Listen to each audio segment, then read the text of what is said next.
In surface science, you deal with molecules, with microgram, with ppm concentrations. These are the range of sensitivity and importance of the phenomena. While in engineering, in general, we are known to talk about kilogram and tons and cubic meters. How important is it for scientific and technological advancements to understand transport phenomena and fluid dynamics? The first step of solving a problem is to understand what is exactly the problem that we want to solve. How do you sit down and learn about a new concept? To think interdisciplinary, to see what we learn in science, in daily activity when we walk in the nature or work in the kitchen. I think digestion is very important. If we know the relationship, then we digest the science with daily activity. And therefore we always full of new idea for developments. All right, ladies and gentlemen, I have a very special guest today, namely Aliyar, who I've been in touch with for a long time. I'm happy to have you on the podcast, Aliyar. Thank you very much, Jousef. I'm very much happy for being here in this discussion podcast. We tried within last month several times to match a time, and it is a great opportunity that with you talk about scientific and research aspects that I know you're interested in CFD and fluid dynamics. We'll talk about education, the future of education, some things that you've been working on behind the scenes, but maybe also talk about things that potentially listeners to this podcast might be interested in as well. So to kick things off, give us a little bit of a background, like where do you come from? What were your beginnings? How did you get actually interested in CFD? Okay, actually my base is from Sharif University of Technology, which is now, let's say, one of the top universities in the world regarding the education system, you know. And then I did my 3 major of bachelor, master, and Ph.D. program in chemical engineering. Basically, from high school, I am from physics and mathematics profile. And then chemical engineering was my interest that I attended to the university. By the way, as you know, chemical engineering is a broad range of application and science. And the main research field and area has been transport phenomena and multiphase systems, both experimental and CFD simulation. But after that, perhaps you have seen from my profile on LinkedIn as well, I continued with Max Planck Institute in Colloids and Interfaces for about 8 years as a postdoc and co-group leader. And then I established my chair at the University of Tehran on dynamic surface phenomena and colloidal systems. And then I continued since 2018 with Technical University of Dresden and Helmholtz Center on transport phenomena at interfaces and multiphase phenomena, dynamic surface phenomena. Somehow, I would say, Jousef, the interesting point was that when I started after my PhD, my research work at Max Planck Institute, Professor Reinhard Miller, who is a very nice friend and colleague of me, and the team always had this idea. This is very famous for people who work in surface science, you know, that in surface science, you deal with molecules, with microgram, with ppm concentrations. These are the range of sensitivity and importance of the phenomena. While in engineering, in general, we are known to talk about kilogram and tons and cubic meter, you know. Of course, maybe this is the traditional view of engineering, in particular in mechanical and chemical engineering. Nowadays, we know that with progress in MEMS technology, microfluidic systems, and nanotechnology, many chemical engineers and mechanical and electrical engineers also approach to micro scale studies, including simulations and experiments. But let's say, still in general, there is somehow a big difference between the approach of traditional chemical and mechanical engineers that they talk about the kilogram, tons, industrial scales, pilot scales, while in surface science, generally we deal with nanometric and microscale phenomena. And the interesting point is that for multiphase modeling and simulation, which is part of many technology and applications and natural phenomena, you have to bring these two words together. This is why we consider a bridging word from molecular and nanoscale to bulk scale. For example, the very famous Navier-Stokes equation, as you know, is according to the continuum mechanics and is when we consider the bulk properties and phenomena. When we define the viscosity, the diffusion coefficient, density, this means that we have more than several billion molecules and atoms already to have bulk properties. And the interesting point of multiphase processes or interfacial phenomena is that you have to match this molecular scale, nano macro scales to this bulk phenomena. And this has been perhaps one of the most important part of my research work during last 15 years after or during my PhD. Yeah, super interesting, Aliyar. Obviously, we have to talk about simulation, the topic of education, but also CFD as a separate topic, so to speak. Mm-hmm. How did you get interested in CFD, and how did you approach CFD from the beginnings? Like, what were your first simulations? How did you approach them? Maybe some common mistakes that you've done in your early. Very interesting point, Jousef. The point is that when I was in my bachelor study program at the Amir Kabir University, Tehran Polytechnic, this was the time that with this card, paper-based card, we had computer courses, and just this was the beginning of appearing computer at universities and starting with very, very basic Fortran programming. Then I learned Fortran programming during my bachelor study, and that time I didn't know how much I want to be involved in computer science because it was not clear how much computer will be integrated in technology and science. Still, it was a kind of tools and not well combined with the science and technology in different fields.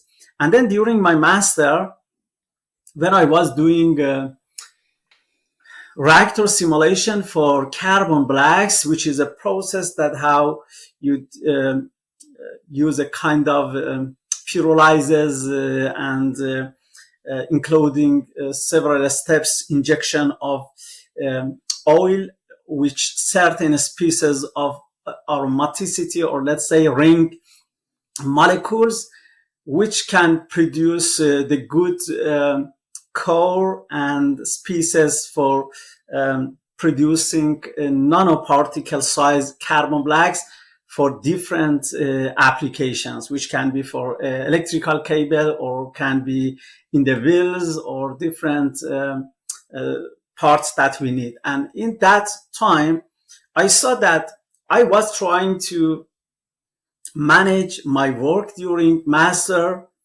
program to model a carbon black reactor according to general understanding of material and energy balance. You know, that what is going on as an input and how we can understand the process and predict.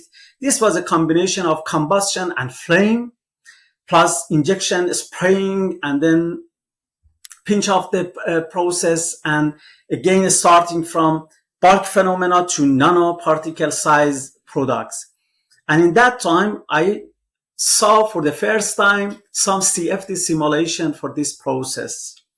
And then I tried to compare my results with their results, that how we can compare the semi-empirical modeling with CFD simulation. And in the same time, my brother, who is a professor in aerodynamics, he was working on turbulent flows and turbulence simulation. And he started earlier than me the CFD simulation. And then I was in collaboration with him. together to understand that.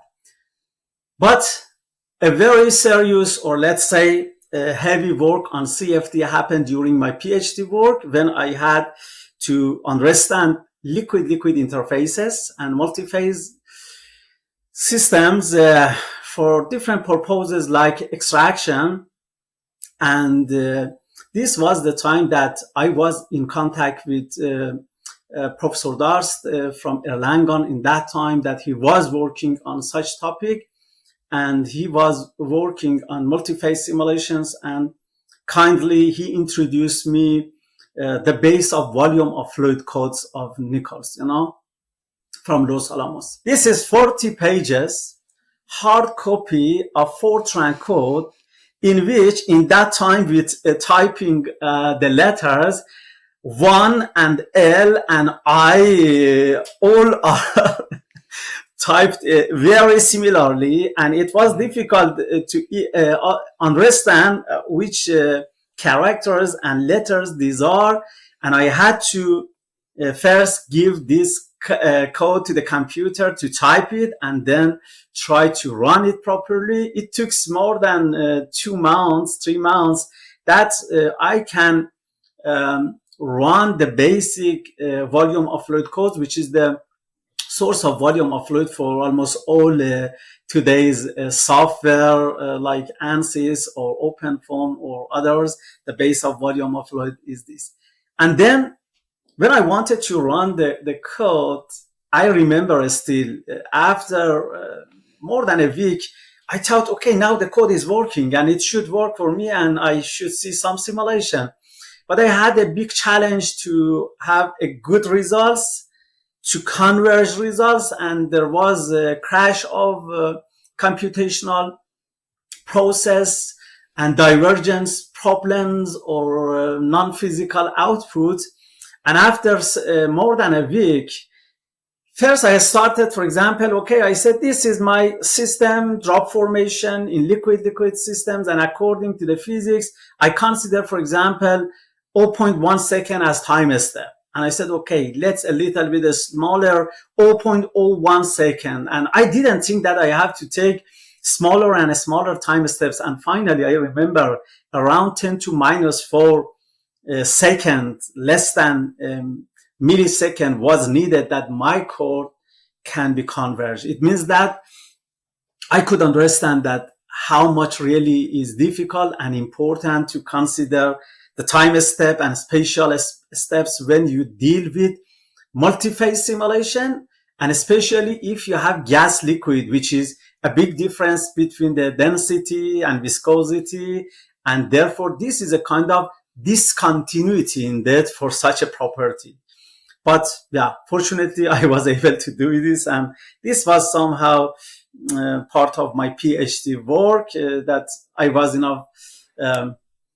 lucky to do also experimental studies at Max Planck Institute to compare my CFD simulations with experimental results. That's great. I'm wondering, from your point of view, Aliyar, how important is it for scientific and technological advancements to understand, especially in your bachelor's, transport phenomena and fluid dynamics? How important are the fundamentals? Jousef, the point is that the first step of solving a problem is to understand what is exactly the problem that we want to solve. Mm-hmm. And I think understanding the concepts of problem and research topic that we want to work on, that there is different level of understanding. It means that generally students, I think one of the most important problem is that the students can come generally to the bachelor program with a high school mind. And the high school mind or education is in this condition that we bring them, okay, this is your input, this is your geometry, and a force is applying from here. Now you calculate this and that and that. It means that we generally, during the bachelor, we see the students that They want to have a clear boundary and forces or whatever input data, and then we ask for some output. But in reality, we want to have engineers and experts that when you look at the industrial process, for example, there is a heat exchanger running in this corner, or in your apartment, when even you cook some egg, or when you look to the fridge in your kitchen, or when you start your car, we generally face with some practical natural phenomena and industrial phenomena that we have to think how we should define a system. What does mean as engineering model system? And we should be able, I call it or name it art of engineering. It means that how we can convert a practical industrial process or natural phenomena to some model on the paper. This is something that most of the students during bachelor have problem. Okay, during bachelor, we generally try to teach and we learn during bachelor to do that. But if you ask me, this problem never is solved even during master and PhD program. It means that maybe from 10 experts and students, less than half or maybe 20%, 30% become able that how they can convert an engineering practical situation, natural phenomena, to some problem that you can define boundary conditions, equations, and blah, blah. And after that, you can think, okay, how I can solve it. I mean, if students and experts is able to produce the model from the reality, from the real physics, from the real industrial process, will be much more keen and interested to solve it. And we will find the solution either theoretically, analytically, or simulation. But this gap always somehow remain, and therefore generally students face with this bulky Navier-Stokes equation, momentum, energy, mass, and they get a little bit confused that for which purposes these different terms are. Where I can remove or neglect this term. And if I neglect this, what happened? It means that the sensitivity of different source term that you have in energy, momentum, or whatever properties, we should know under different conditions of mass transfer and fluid dynamic and heat transfer, what is approximately the role of different parts, and what does mean when we talk this is a kind of elliptical property or parabolic property, because you know that when we talk at the beginning of CFD simulation, we classify PDEs. But this classification of PDEs according to the mathematical approach has a physics in the background. Just an example, for sure you know that, but I see many students that they do CFD simulation, they are not aware of such concepts. Maybe it is not well discussed with them during their lectures and courses or whatever. For example, what is an example of elliptic system? And then I make this example, that diffusion.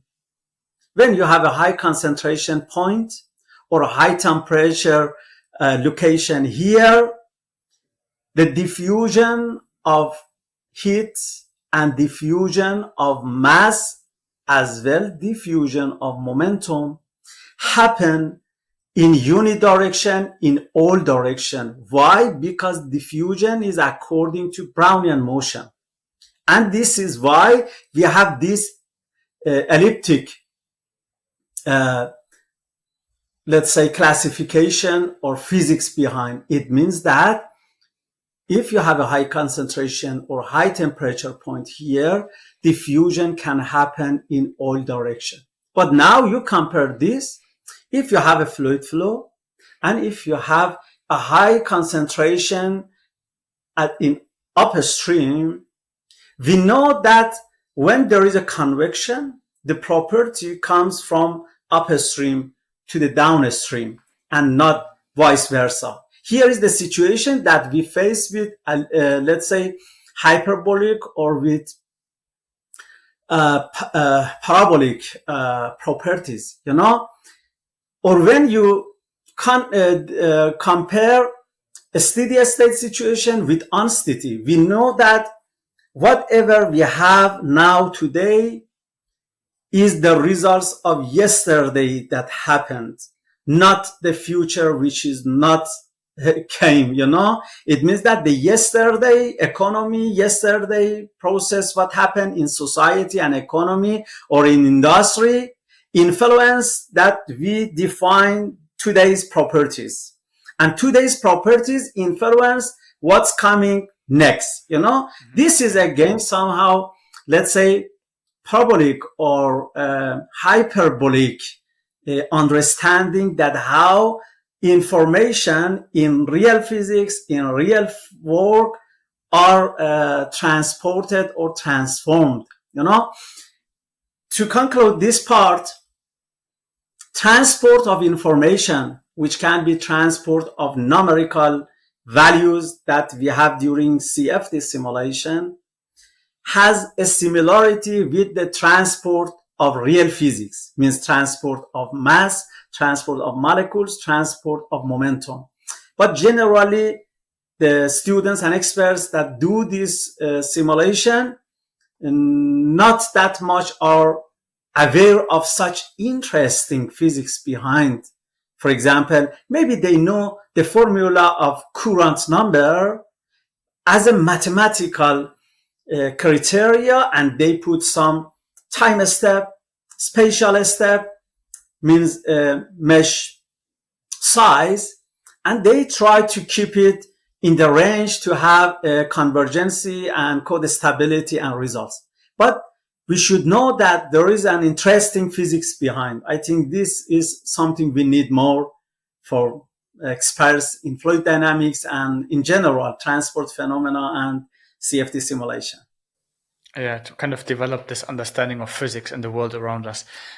You talked about, Aliyar, which I like, is the gap in education. Could be bachelor, could be at uni, could be in high school, could be in kindergarten even. Mm-hmm. Like in your case, being a professor, how do you see the gap in, let's say, engineering education, and how do you tackle it yourself? Like, how do you make sure your students don't develop that gap, or you're actually closing these gaps in your curriculum? How do you do it personally? Actually, this is a very good question. This is a very good question, Jousef. I think the whole science, including fluid dynamics or mechanical engineering or different part of mechanical engineering or other measures, these are indeed a kind of literature. It means that I think we should teach fluid dynamics as a literature of fluid dynamics. What does it mean? When you think about our childhood and kindergarten time, primary school, how we learn the things. For example, if we want to talk about for example, when the weather is hot or is cold, perhaps it is interesting to see that the 6 months baby or 1 year baby, they don't know exactly how they should describe their sense if they feel cold or if they are happy or when they need something. But how they learn it? 100 times in 100 different situations by the parents and by the kindergarten teachers, we explain the words that after that children know what does it mean. For example, what does mean being kind or being jealous? These are the natural public words that we use for communication. But still, not only when we are just 1 year or 2 years baby or 3 years baby, still in kindergarten and then being in primary school, in different age, we receive description of what does mean being kind. And still, within years, we update our understanding what does mean being kind. Is it being kind to give your property easily to everybody? Or being kind also means having a happy face or helping to others? You know, if you want to describe what does mean being kind or being jealous or being brave or afraid of something, I think we need to write several pages that what does mean kind or being kind or whatever the words that we say. Okay, but we learn it and we use it in communication. Why? Because in 100 situations, 100 days and 1,000 days, many people describe it to us and we practice it. But look, compare this with being in fluid dynamic, fluid mechanic class. The professors comes, instructors, and write what is viscosity. They write a sentence. You know, even if you do the Google search or search in ChatGPT or whatever good resources, one of the most famous sentence comes, viscosity is resistance against fluid flow. But is it really viscosity just resistance against fluid flow? Or viscosity is also the reason of mobility? Because when you have a fluid layer, when we do this Navier-Stokes modeling, you know, according to Newton's second law, maybe I can bring a book here to show this, you know. And then you have this, if this is your fluid layer, and if here is the wall, you know, and if here is the free surface, or here is the center of your flow, it means that the flow which are here are faster than the flow which are closer to wall. Yes, the fluid layer at the bottom of this layer is a resistance against the movement of this layer. But this layer is the reason of movement of this. It means that in same time, viscosity, while is resistance against mobility of fluid layer, is the reason of mobility for another layer and vice versa. It means that I believe within several sessions, several hours, and under several situations, we should talk what does mean viscosity.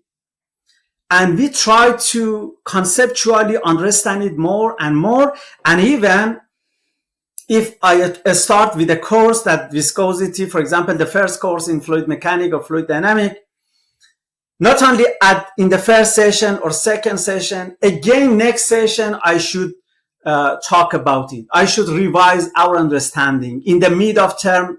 So at the end of term, so, and next time, maybe during my heat transfer course, I think the instructor and professor of heat transfer course should not think, okay, you passed already the fluid dynamics, then he maybe thinks that you have to know viscosity already. No, we have to redefine and rediscuss some important parameters. Why I'm talking about this a little bit long? Because the point is that the whole fluid dynamics maybe is just definition of 20, 30, 50 important parameters like density, viscosity, acceleration, velocity, you know, time, space, mesh. And when you put all of these words together, maybe are just 50 important words in fluid dynamics that we should know the concept of each one and the relationship between.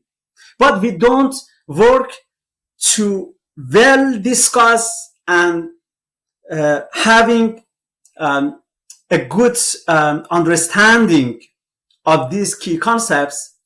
Instead of that, we try to give short introduction of these key concepts, and then we go to many examples in engineering and industry without deep discussion on key concepts. And I think let's finish this part with this, that If you go, for example, to a good book on fluid dynamics like Sengel book,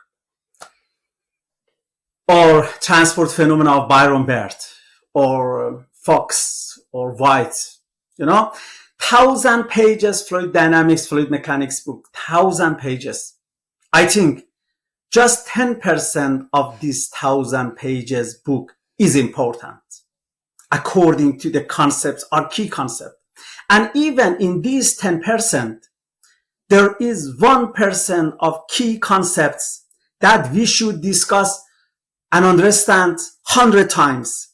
It means that instead of understanding 1% of key reference books in fundamental science and engineering, we talk a lot, we solve many different problems, but still this 1% is missed.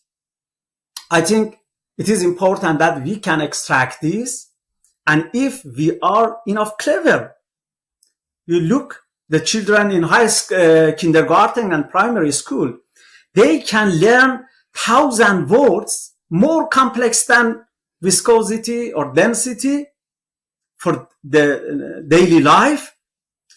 If our children are able to learn several thousand words within a few years, why we cannot teach them 50 or 100 important words in heat transfer or fluid dynamic or transport phenomena or electrical engineering or whatever measure?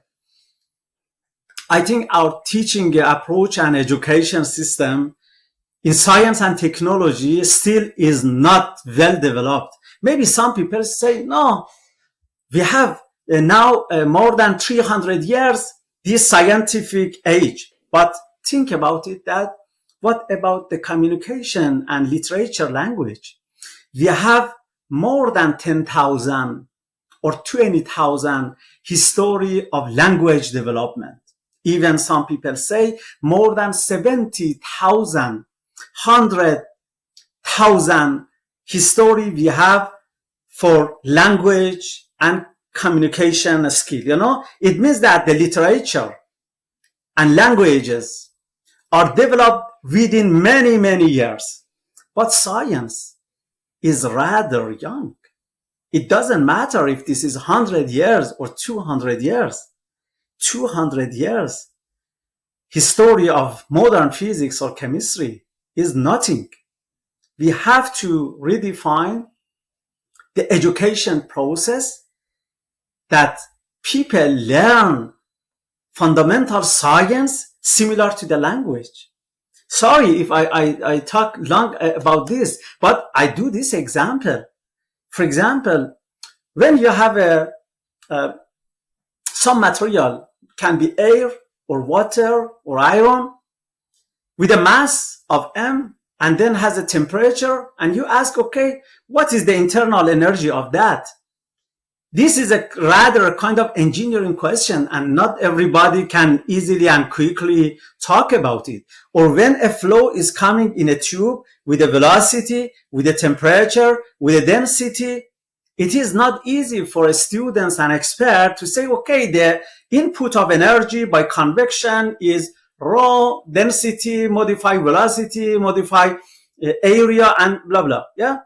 This is difficult for them to take in mind, but ask them, or not only them, a kindergarten child, or let's say primary school child, or non-educated people. Okay, when you go to buy, for example, 3 kilogram apple, you go to the market and say, okay, 3 kilogram apple, each kilogram, for example, is €1, and then you multiply how many kilogram, multiply the price, and you do the shopping.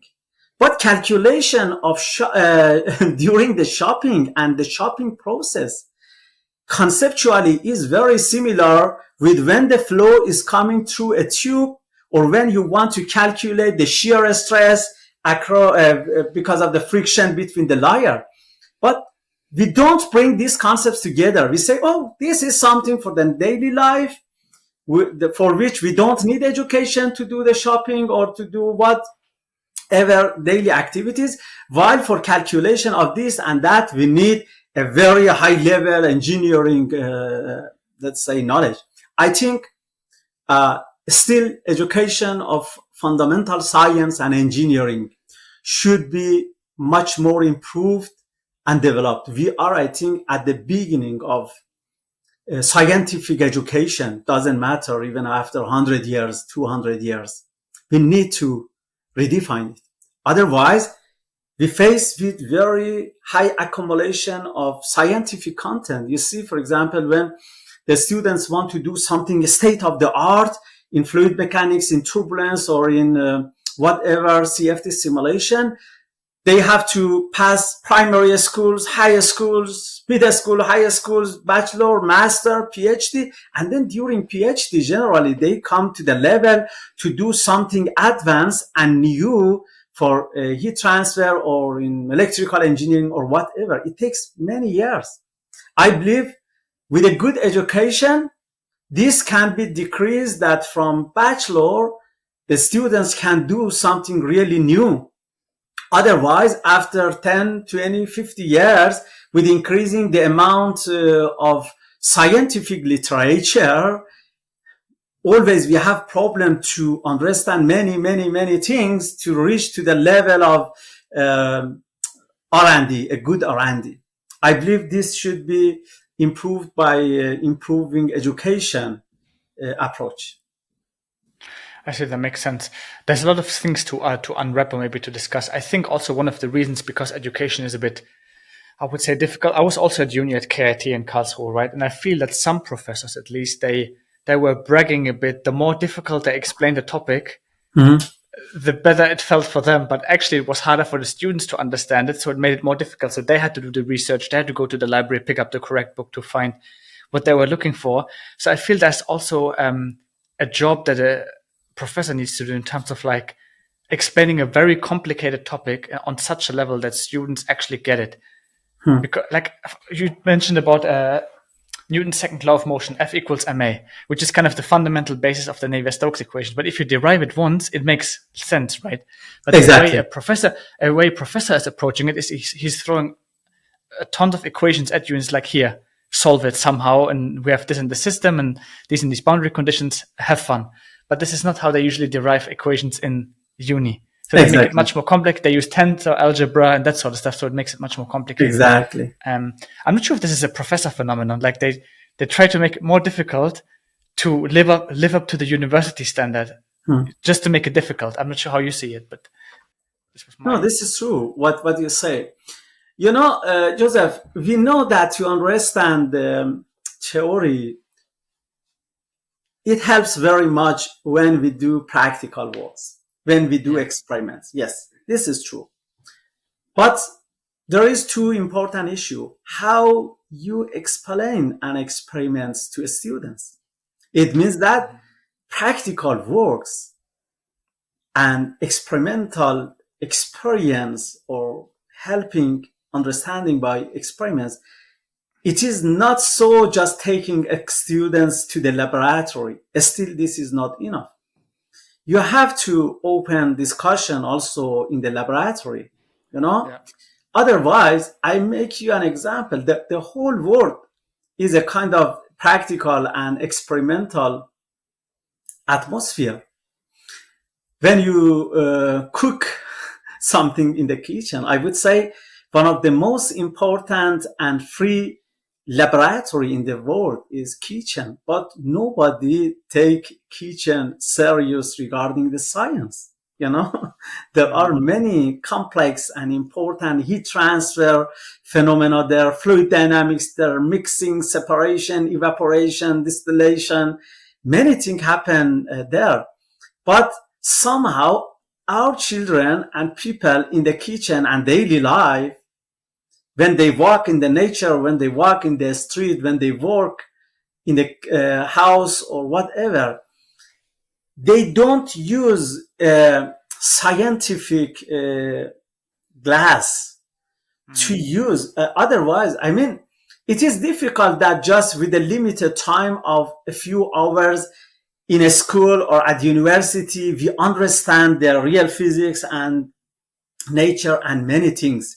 Somehow, this was actually my, for example, teaching approach for heat transfer or mass transfer.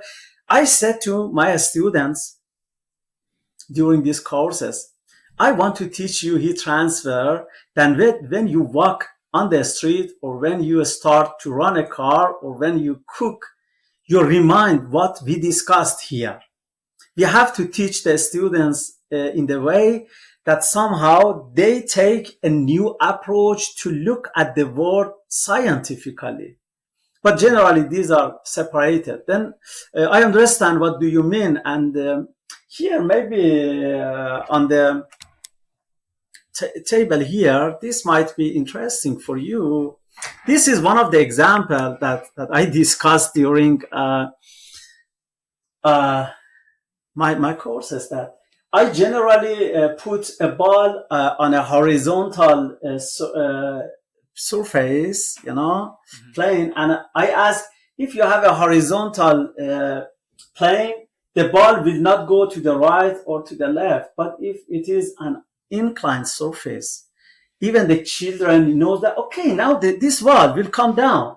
And this is exactly what happened during mass transfer or heat transfer or momentum transfer.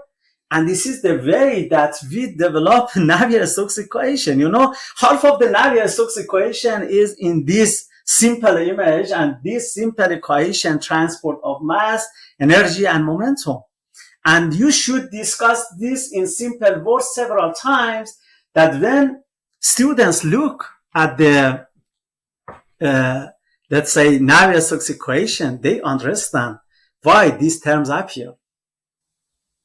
Yeah. I feel also the reason, I think for kids, especially high school students, it's harder to grab physics or physical concepts, mathematical concepts, is it's too much detached from the real world most of the time. And this is why, as a parent or maybe as an institution, you have to do a very good job on actually giving them real world examples that they can deal with and fiddle around and fix things to understand the world around them. I think without that kind of without that education, I would say it's getting pretty difficult to understand more complicated problems, because if the fundamentals are brittle, the whole construct will fall. Exactly. Jousef, the most attractive aspects that we like to read and learn something is not that how this is important. When, for example, students at high school, teachers at high school, or professors at university, generally they try to describe to students how important is that you know this and that. I think the most important is when we understand the things. It is important to understand. It means that for human understanding is more important than how important are the things. Never one can continue reading a book if he or she don't know what was the message of the first page, what is the message of the second page, and what is the relationship of first and second page. And when goes to the page 100 and something happened, he or she should remind that what is the relationship of this situation here with the 100 pages former. It is a kind of unifying the concepts of the whole book. Understanding is the most important attractiveness that we follow the things. But generally, we want to say to students, how important is physics? How important is mathematics? It doesn't matter for students if they cannot understand it. Therefore, we should simplify the things, or we should discuss the things in the way that we can understand it. And not only this, the problem is that sometimes we have engineers, we have experts that they are working on something and they are earning, taking money for that, and they are relatively do a good job, but they don't enjoy it. We should not sell our life because we receive some money and for years we do something in industry and in science because we need the money. If we understand it, we enjoy it, like being in kino, in cinema, like reading an interesting novel. Science is one of the most interesting novel and movie, But when we don't understand enough what is going on, we do engineering activities and duties and science and simulations according to our need, because this is my job. And maybe we learned it somehow mathematically and physically, and we can manage it. We sometimes do also a good job, but we don't enjoy it. I think we can enjoy it. And if we enjoy it, we can be much more creative, and the quality of our life will be much better, not just the question of earning, That is true to some extent. What I feel though is like when you learn a new concept, this is actually going out of your comfort zone. So it's not always enjoyment, it's also facing the hard reality that sometimes you don't even know something. So you have to do the research. You have to pick up several books to understand the concepts, to hammer it into your brain and build new neural connections inside of your brain. And this is actually going out of your comfort zone. So part of it is actually going through the pain. Otherwise, you won't learn something new. Exactly. So not everything is enjoyable. Yes, this is true. You came to the point that goes to the philosophy, Yeah. Perhaps if you ask me, although I am a chemical engineer, a mechanical engineer, dealing with fluid dynamics, heat transfer, transport phenomena, but basically I love, I'm very much keen in science, in philosophy of life or social and philosophy discussion, because I think the root of everything comes from here. And what you said bring me this, that this is a big art, that you can like something that you need. But generally, this is not the case. We like something, but we need some other things. How you can match what you need to like it? Some people think that to like something is just regarding our emotional aspects. Yes, this is a kind of emotion, but even the emotion can be, let's say, ripe and can be trained, that you like the things which are more useful and you need it. And yes, this is true that sometimes we need something, we have to do it. Not everything that we do, we should think that, okay, I have to be loved in something if I want to do this. If something is important for my life, for our life, we have to do this. But there is an art that how you can like the things that you needed and it is important. This is possible. Yeah, that is true. Maybe to slowly wrap it up for this episode, Aliyar, for CFD education, what do you do, or maybe just in general, what do you do? Let's say you learn a new concept. Could be, I don't know, variational lift theory, whatever it might be. How do you sit down and learn about a new concept? Do you time block? What do you do to actually learn a new concept? You mean to learn CFD the conceptual way, or what do you mean by learn? Just in general. You could talk about CFD, but more like, let's say, Aliyar, you're learning about, I don't know, there's several lift theories, like how lift is being produced in fluid dynamics, and there's a new theory coming out. Like, let's say you want to learn about this new subject. How would Aliyar sit down and learn about a new concept? Like, how do you even get started? Okay. The new concept, again, do you mean a new concept in science or a new concept in CFD? Both. Doesn't matter. Okay. Actually, Jousef, for me, the things are very much interrelated. What does it mean? It means that when I'm talking about heat transfer, in same time, I am thinking about the fluid dynamics. When I'm talking or thinking about fluid dynamics, in same time, I am thinking about Brownian motion and physical chemistry and interaction of the molecules. It means that in my mind, the physics and chemistry and fluid dynamics and heat transfer, these are not separated. I think one of the most challenges of students or the teaching learning process is that we generally have many boxes. This is the box of heat transfer. This is the box of thermodynamics. This is the box of CFD. And these boxes are generally separated. It means that now things that you have a computer and you don't have an operational system like Windows or Mac on that. And then when you want to listen to music, you have to shut down everything and go to the folder or the position to listen music. And when you want to do, for example, to watch a movie, you have to again shut down and restart and goes to the movie section.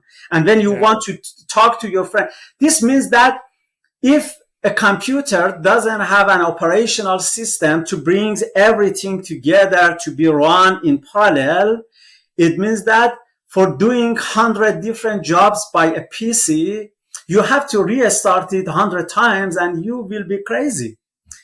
The point is that this different part of science and technology in our mind are generally too much isolated, not only separated, isolated.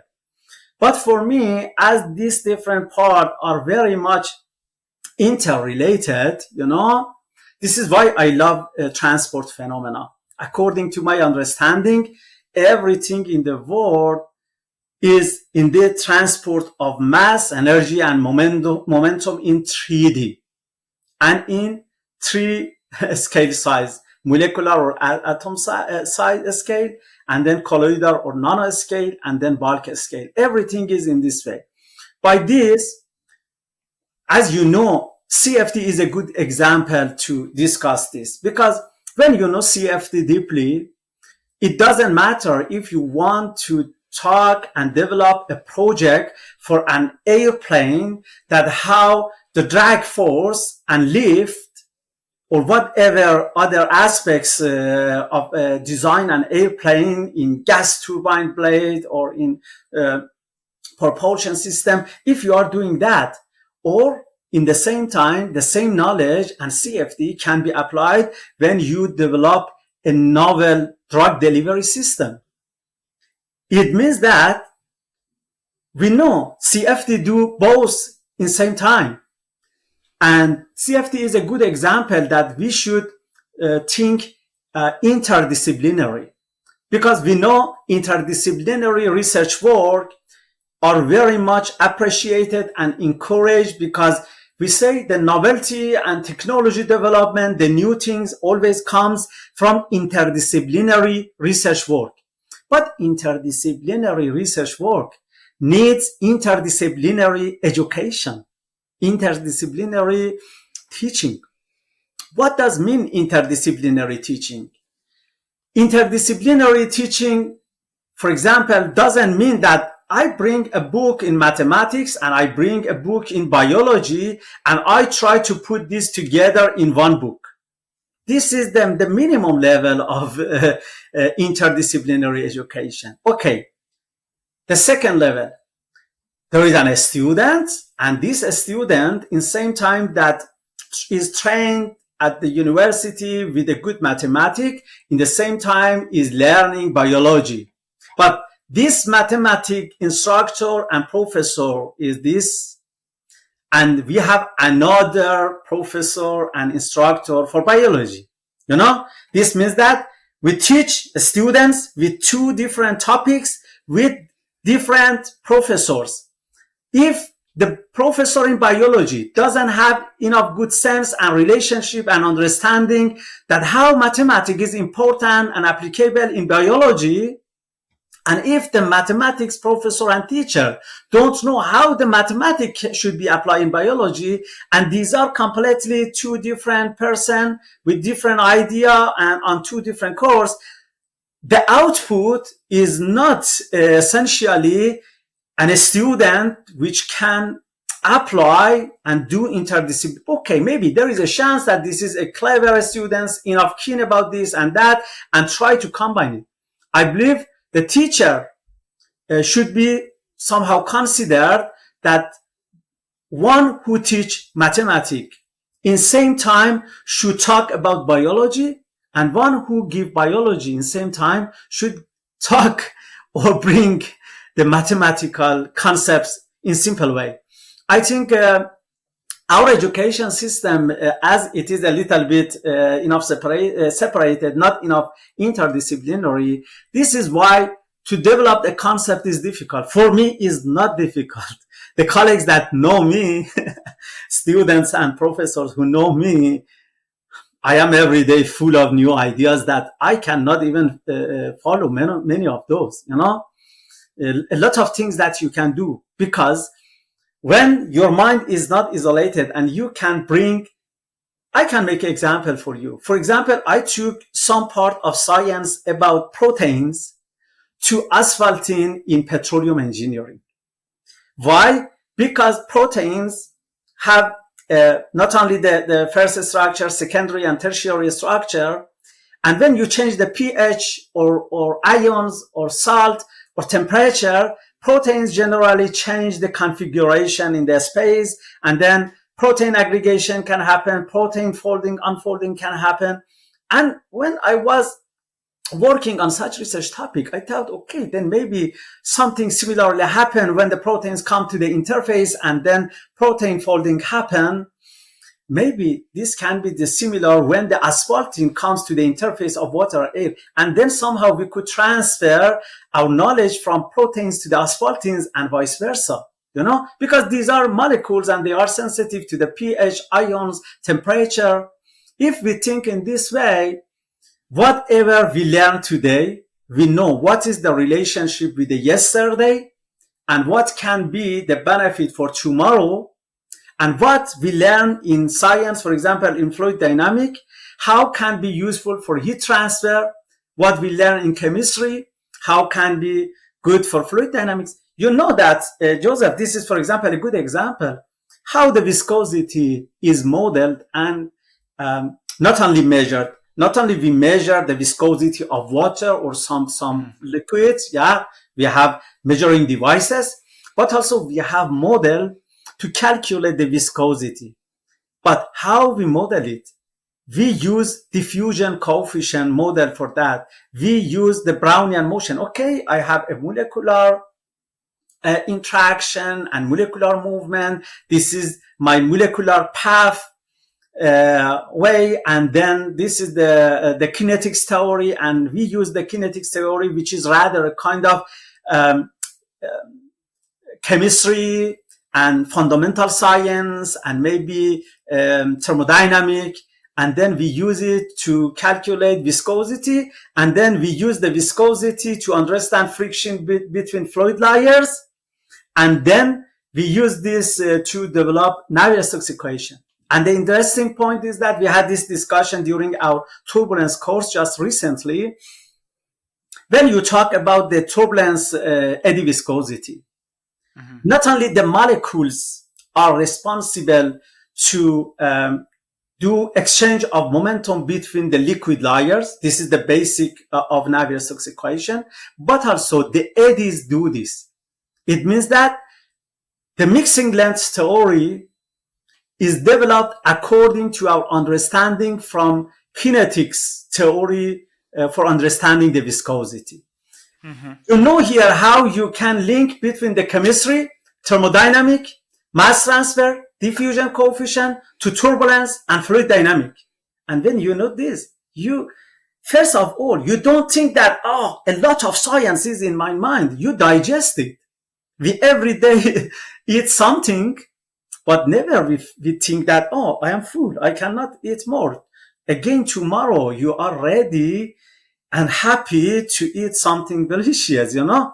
In science also, if we digest what we learned today and we use it, and we know what is the relationship with the yesterday and what can be the benefits and relationship with tomorrow activities and learning and research, always you think your mind is open and have a lot of space to learn new things. This has been actually my case, and I think digestion is very important. If then in summary, to think interdisciplinary, to see what we learn in science, in daily activity when we walk in the nature or work in the kitchen, if we know the relationship, then we digest the science with daily activity. And therefore, we always are ready to understand more, and to develop new things also wouldn't be a problem, because when you bring from chemistry and thermodynamic to fluid dynamic, and take from fluid dynamic to mass transfer, from this to other part of science, always you are full of new idea for developments. Yeah, that makes a lot of sense. One of the last things I want to talk to you about, maybe for 2 or 3 minutes, to wrap it up, is you also teach courses online, if that's correct. You have a kind of a community, I would call it. How does the community work, and where can people find it? Actually, this is our startup that we call it world-academies. That world-academies is a startup of Technical University of Dresden in Germany. Mm-hmm. And there is a philosophy, first of all, behind the world-academies. You know, in world-academies is a collaborative scientific social media in one aspect. In other aspects, world-academies is an online university, a kind of new generation of online university. Our teaching approach, we call it supervised live online courses. It means that it is very important for us, first of all, the quality of science that we provide, and then being interactive. And then not only we are e-learning, electronic learning or online learning, not only we are e-learning, but also we are a kind of relearning. It means that we have experts and engineers that maybe they had some times ago fluid mechanics course, they had already heat transfer course, but because of whatever reason, they were not enough happy, or they are not enough expert. Maybe the professor was not enough good, or maybe the professor was good, but they didn't have time to focus on that. Or maybe after a year that they come to a Ph.D. or master level or going to the industry, now they are more keen to relearn the things. world-academies somehow is an opportunity for relearning and for deep learning. But deep learning not does mean AI. Deep learning means conceptual discussion of interdisciplinary concepts to understand well, for example, fluid dynamics or heat transfer. But we are not just focusing on fluid dynamics or transport phenomena or turbulence or CFD education, but also broad range of science in other fields, in material science, even in sociology. We develop new courses, for example, in biomedical engineering, different part of science and technology. We do that. And everybody that comes on world-academies comes to learn or to teach. We want that everybody that comes be happy and be stronger and more empowered in science and technology and research that they do. That's cool. Is it paid or unpaid, the community? Actually, a part of World Academy is open to everybody. It means that everybody can make an account on World Academies. There are some content open and available again for everybody who comes to the World Academies.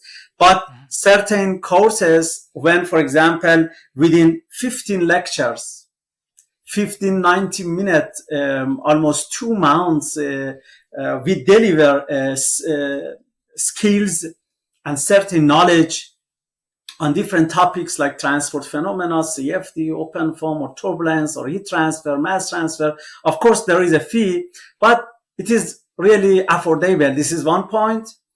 Maybe the course that we provide can be double or triple price if you compare with the live courses around the world. But this is really affordable. And second point, if there are students that come to our platform from whatever corner of the world, but they cannot pay it, we have a framework that we call it RTR, which is remote teaching and research collaboration.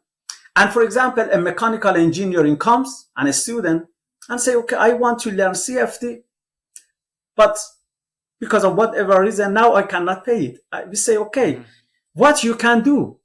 Can you be a teaching assistant or research assistant or other skills that you have? Then maybe someone comes with a skill A, for example, knows mathematics, but don't know fluid dynamic. Pass the fluid dynamic course, but help in mathematics to the other students.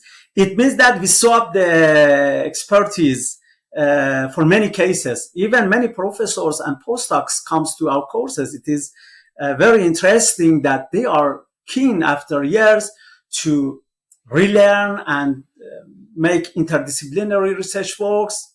Yes, this is the good point that even if students cannot pay for that or some experts, they can provide their expertise in other fields, in other means, to have the courses free of charge and be our collaborator. I see. That's interesting. Really cool. We'll put all the relevant links to your LinkedIn profile, the World Academy, etc., in the description so people can check it out. Thank you. Thank you. With that, thank you so much. There was a lot of input for sure. Learned a lot about the system of education, maybe the future of education as well, how people could make it a more engaging collaboration and think about science a little bit differently. But Aliyar, I'm sure there will be a second and a third part of the podcast. So thank you so much for this first episode, and hope to see you on LinkedIn then. Thank you, Jousef. Actually, thank you very much for this very valuable opportunity. I'm very much happy to be in contact with you and your network, because I know that you do also a great job with very high quality in science and technology related to CFD and fluid dynamics. And I think our world needs that beside the business and beside what we do in industry, we care about the quality of science and education. Thank you for this opportunity. Thank you so much. Thank you as well. Have a nice time.